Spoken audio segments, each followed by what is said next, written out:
And welcome you all.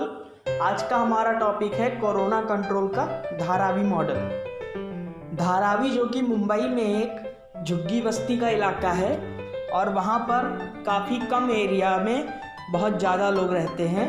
वहाँ पर social distancing करना इम्पॉसिबल काम है। वहाँ पर 2.5 स्क्वायर किलोमीटर में 2.5 स्क्वायर किलोमीटर में 10 से 12 लाख लोग रहते हैं और ये एशिया का सबसे बड़ा स्लम एरिया है, सबसे बड़ा झोपड़पट्टी का इलाका है। और वहाँ पर कोरोना को लेकर वहाँ की बीएमसी जो कि वहाँ की नगर पालिका है मुंबई का, उसने बड़े अच्छे तरीके से कोरोना से डील किया और कोरोना के केसेस धारावी में काफ़ी कम आ रहे हैं। जैसा कि धारावी सबसे बड़ा स्लम एरिया है एशिया महाद्वीप का, वहाँ की आबादी 10 से 12 लाख है और इन्हीं सब को लेकर धारावी की पूरी दुनिया में बड़ी तारीफ हो रही है कि वहाँ पे बीएमसी ने कोरोना को बड़े अच्छे तरीके से कंट्रोल किया है। और इन्हीं सब को देखते हुए फिलीपींस की गवर्नमेंट ने बीएमसी से कांटेक्ट किया है कि वो भी अपना कोरोना कंट्रोल मॉडल फिलीपींस की सरकार से साझा करें कि वो भी अपने देश में इसे लागू कर सकें। फिलीपींस के भी हालात धारावी जैसे ही हैं, वहाँ पर भी बड़े कम एरिया में ज़्यादा लोग रहते हैं। इसीलिए इन्हीं सब हालातों को देखते हुए फिलीपींस की सरकार ने वहाँ के बीएमसी से कांटेक्ट किया है कि अपने मॉडल को उनसे शेयर करें। और बीएमसी के जो कमिश्नर हैं उनका नाम है इकबाल सिंह चहल। उन्होंने बताया कि उन्होंने चेज द वायरस फार्मूला से कोरोना को हराया है। चेज द वायरस फार्मूला, जिसके बारे में हम लोग अभी डिटेल में स्टडी करेंगे कि what is chase the virus formula. इसमें धारावी वहाँ पे इस तरह की कंडीशंस हैं कि जो धारावी पहले मुंबई के लिए एक प्रकार से कलंक माना जाता था, क्योंकि मुंबई में बड़ी ऊंची ऊंची बिल्डिंग्स हैं और हर जगह मुंबई की चमक धमक कुछ पूरे देश से अलग है। फिर भी वहाँ पे जो धारावी इलाका था वो थोड़ा लोअर क्लास का इलाका था, मुंबई की सुंदरता पर उसे धब्बा माना जाता था। लेकिन वही धारावी आज पूरी देश के लिए नहीं, पूरी दुनिया के लिए कोरोना कंट्रोल करने की एक मिसाल बन चुका है। और WHO ने भी धारावी मॉडल की काफ़ी तारीफ की थी। सोशल डिस्टेंसिंग वहाँ पर बिल्कुल इम्पॉसिबल है, क्योंकि इमेज में क्लियरली दिख रहा है कि वहाँ की गलियाँ इतनी सकरी हैं, इतनी पतली हैं कि अगर कोई एक आदमी अपने घर से निकले और सामने वाले घर से एक आदमी निकले तो दोनों बिना एक दूसरे को टच किए हुए वहाँ से निकल नहीं सकते। तो सोशल डिस्टेंसिंग वहाँ पर बिल्कुल इम्पॉसिबल चीज़ है धारावी जैसे इलाकों में। और अब हम लोग बात करेंगे कि कोरोना को हराने वाला बीएमसी का प्लान क्या है, बीएमसी ने कैसे कोरोना को हराया। तो इसमें 4 पॉइंट्स हैं, 4 T से इन्होंने हराया। पहला T ट्रेसिंग, दूसरा ट्रैकिंग, तीसरा टेस्टिंग, चौथा ट्रीटमेंट। तो इन चारों T को मिलाकर वहाँ पे बीएमसी ने मुंबई में के धारावी में उन्होंने कोरोना को हराया और आज वहाँ पे कोरोना के काफ़ी कम केसेस हैं। जब पहला केस आया था धारावी में, तब बीएमसी, महाराष्ट्र सरकार, भारत सरकार बड़ी चिंतित हो गई थी कि हम कोरोना को वहाँ पर कैसे डील करेंगे, क्योंकि वहाँ पे सोशल डिस्टेंसिंग बिल्कुल इम्पॉसिबल चीज़ें थी और वहाँ पर ना इतने संसाधन थे, ना वहाँ पे डेवलप्ड एरिया था। फिर भी बीएमसी ने ये अद्भुत कार्य किया। सबसे पहले ट्रेसिंग में जुलाई महीने में वहाँ पर डॉक्टर्स और निजी क्लिनिक की हेल्प से, निजी क्लिनिक जो डॉक्टर्स ने खोले थे वो भी सहायता के लिए आगे आए और उनकी सहायता से 47,500 लोगों की जांच की गई और मोबाइल वैन की सुविधा दी गई और मोबाइल वैन की सहायता से 14,970 लोगों की स्क्रीनिंग हुई। तो ये था ट्रेसिंग। उन्होंने इस तरह ट्रेस किया और जो काम अभी भी जारी है वहाँ पे। ट्रैकिंग उन्होंने क्या किया, उन्होंने लोगों को ट्रैक किया, कॉन्टैक्ट्स को, और उन लोगों में से उन्होंने जो ट्रैक्ड लोग थे, जिन लोगों में शक था कि हाँ ये संक्रमित लोगों से मिल चुके हैं, उन लोगों को 3,60,000 लोगों की स्क्रीनिंग की गई। 8200 लोगों का सर्वे किया गया। जो बुजुर्ग थे उन लोगों का सर्वे किया गया कि उनकी स्वास्थ्य कैसा है, उनके स्वास्थ्य में कैसा उतार चढ़ाव है, वो उनके कौन कौन सी दिक्कतें हैं, इन सब चीज़ों का सर्वे किया गया। और तीसरा पॉइंट है टेस्टिंग। पहले धारावी में जब शुरुआती केस आने शुरू हुए थे तब 4,000 टेस्टिंग की जाती थी धारावी इलाके में, और अब ये टेस्टिंग की संख्या बढ़ाकर 12,000 कर दी गई है। मतलब टेस्टिंग भी एक की रोल प्ले करता है धारावी में कोरोना कंट्रोल करने के लिए। ट्रीटमेंट, सबसे इम्पॉर्टेंट पॉइंट, ट्रीटमेंट। 24 घंटे 7 दिन वहाँ पर मरीजों को रहने के लिए अच्छी जगहों की व्यवस्था कराई गई। उनके लिए ना कि 24 घंटे 7 दिन इलाज वहाँ पर रहता था, साथ ही साथ उनके लिए मरीजों के लिए भोजन की व्यवस्था की गई कि उनको अच्छे से भोजन मिल सके और उनकी इम्यूनिटी बढ़िया से डेवलप हो। वहाँ पे 24 घंटे डॉक्टर्स अवेलेबल रहते थे। गंभीर पेशेंट्स जो रहते थे उन्हें बाहर भेजा जाता था, धारावी से बाहर किसी हॉस्पिटल में, और 90% मरीज़ों को वहीं पर रहकर ठीक किया गया और वो फिर कोरोना निगेटिव हुए और इस प्रकार धारावी ने कोरोना को हरा दिया।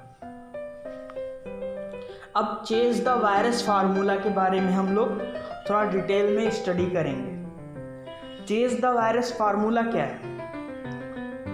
जैसा कि हम लोग जानते हैं धारावी का जो क्षेत्रफल है वो सिर्फ 2.5 स्क्वायर किलोमीटर है और इतने छोटे इलाके में किसी तरह की सोशल डिस्टेंसिंग करना, किसी तरह का और जैसे अन्य इलाकों में हो रहा है, वो बिल्कुल इम्पॉसिबल काम था।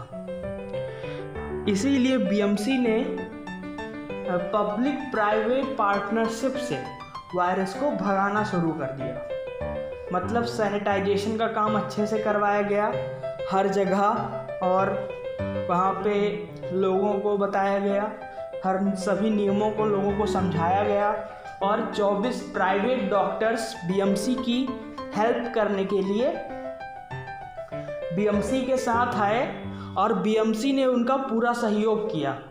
बीएमसी ने उन्हें पीपी किट, मास्क और अन्य सुरक्षा संबंधी उपकरण उन्हें मुहैया करवाए और इसी से बीएमसी ने वो जंग जीती।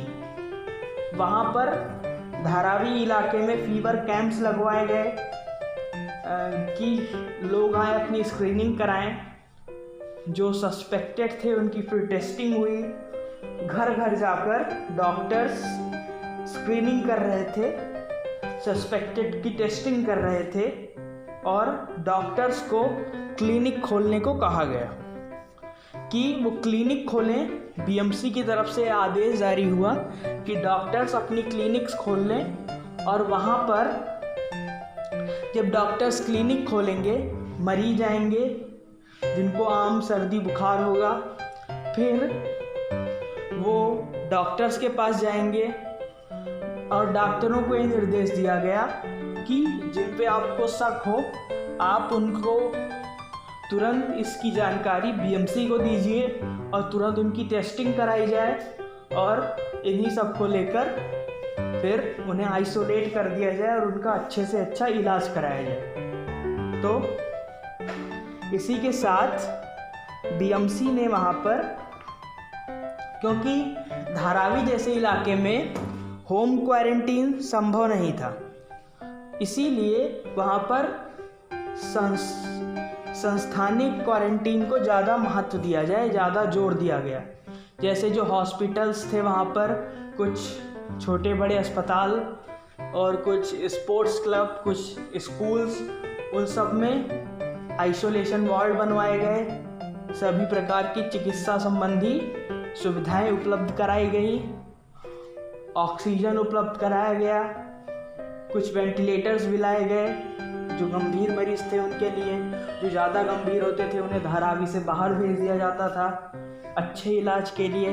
तो इसी सब को लेकर वहाँ का रिकवरी रेट भी बढ़िया है और इन्फेक्शन रेट भी काफ़ी कम है। वहाँ का इन्फेक्शन रेट है 0.8% और रिकवरी रेट है 81%। इन्फेक्शन रेट 0.8%, इससे कम पूरे देश में कहीं भी नहीं है। और इसके बाद यहाँ पर इसी प्रकार बीएमसी ने, धारावी ने कोरोना से जंग जीत ली और इसी सबसे संबंधित परफॉर्मेंस को देखकर फिलीपींस की सरकार ने बीएमसी से कांटेक्ट किया है और इनसे अपने कोरोना कंट्रोल मॉडल को शेयर करने की अपील की है।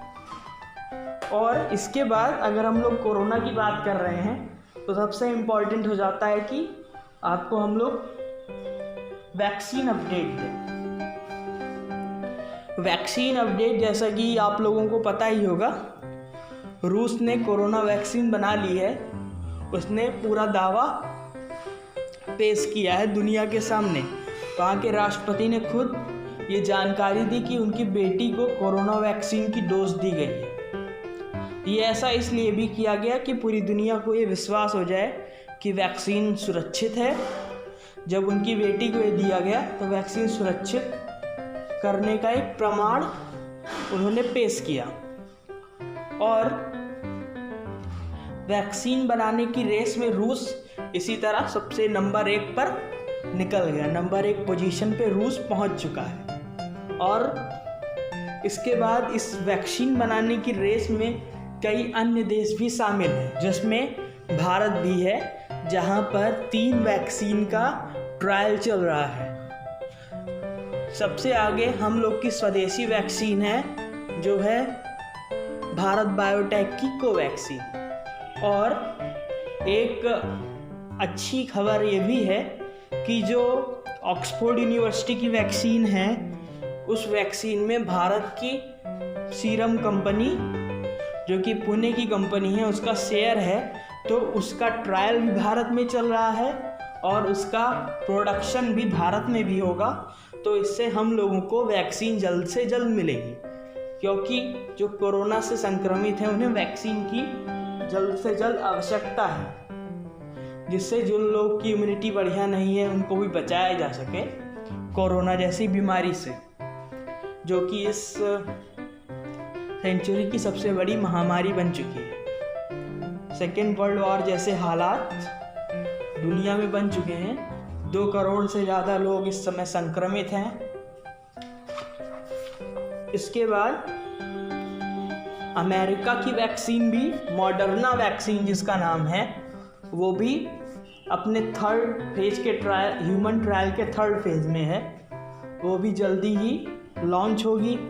इसी सब के साथ चीन भी अपना दावा पेश कर रहा है कि उसने भी कोरोना वैक्सीन बना ली है और उसने अपनी वैक्सीन को अपनी आर्मी के लिए, PLA के लिए, पीपुल लिबरेशन आर्मी के लिए वेरीफाई कर दिया है और जल्द ही उसका दावा है कि वो अपनी वैक्सीन लॉन्च करे। तो इसी सब की तरह सब देशों में वैक्सीन बनाने की होड़ मची हुई है। इस सब में रूस नंबर 1 पर निकल चुका है। तो ये था, सबसे पहले हम लोगों ने डिस्कस किया धारावी मॉडल के बारे में कि बीएमसी ने, धारावी ने मिलकर किस तरह कोरोना को कंट्रोल किया। उसके बाद हम लोगों ने चर्चा की वैक्सीन अपडेट के बारे में। पूरे देश में 3 वैक्सीन की अब ट्रायल चल रहा है और वैक्सीन जनवरी 2021 में लॉन्च होने की संभावना है। और ऑक्सफोर्ड यूनिवर्सिटी की वैक्सीन लास्ट ईयर में आ सकती है, इस ईयर के लास्ट टाइम में, मतलब दिसंबर में आने की संभावना है। और अमेरिका की वैक्सीन मॉडर्ना भी अगले साल आने की संभावना है। तो धारावी जो पूरे मुंबई के लिए एक धब्बा माना जाता था, आज वो पूरे देश ही नहीं पूरी दुनिया के लिए कोरोना कंट्रोल करने का मिसाल बन चुका है। So that was my analysis on this. Thanks for watching this video. If you like it, then please subscribe this channel.